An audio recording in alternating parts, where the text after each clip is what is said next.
manufactured and maintained.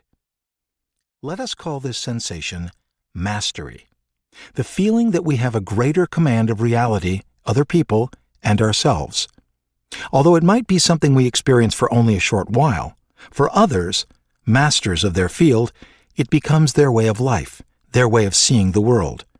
Such masters include Leonardo da Vinci, Napoleon Bonaparte, Charles Darwin, Thomas Edison, and Martha Graham, among many others. And at the root of this power is a simple process that leads to mastery, one that is accessible to all of us. The process can be illustrated in the following manner. Let us say we are learning the piano or entering a new job where we must acquire certain skills. In the beginning, we are outsiders. Our initial impressions of the piano or the work environment are based on prejudgments and often contain an element of fear. When we first study the piano, the keyboard looks rather intimidating. We don't understand the relationships between the keys, the chords, the pedals, and everything else that goes into creating music. In a new job situation, we are ignorant of the power relationships between people, the psychology of our boss, the rules and procedures that are considered critical for success. We are confused. The knowledge we need in both cases is over our heads.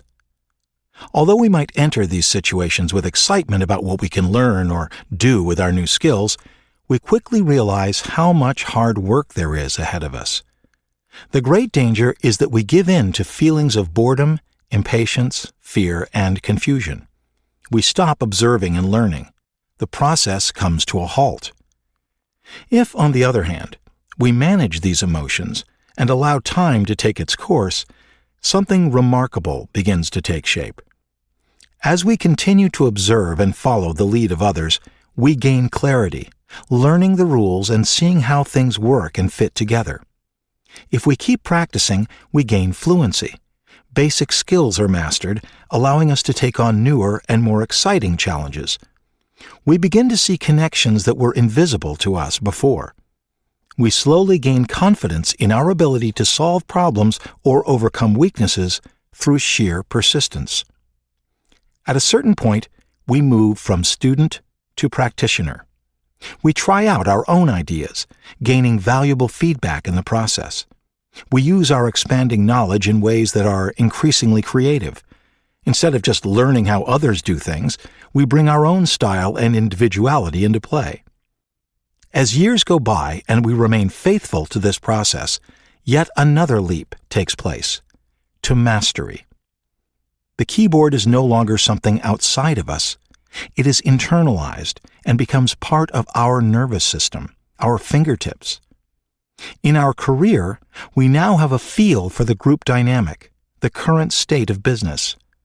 We can apply this feel to social situations, seeing deeper into other people and anticipating their reactions. We can make decisions that are rapid and highly creative. Ideas come to us. We have learned the rules so well that we can now be the ones to break or rewrite them. In the process leading to this ultimate form of power, we can identify three distinct phases or levels. The first is the apprenticeship. The second is the creative active. The third, mastery. In the first phase, we stand on the outside of our field, learning as much as we can of the basic elements and rules. We have only a partial picture of the field, and so our powers are limited.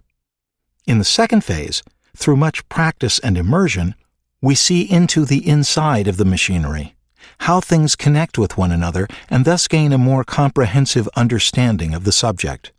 With this comes a new power, the ability to experiment and creatively play with the elements involved.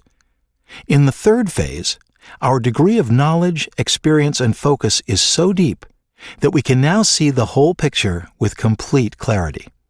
We have access to the heart of life, to human nature and natural phenomena. That is why the artwork of masters touches us to the core.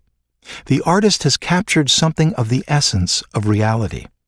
That is why the brilliant scientist can uncover a new law of physics, and the inventor or entrepreneur can hit upon something no one else has imagined.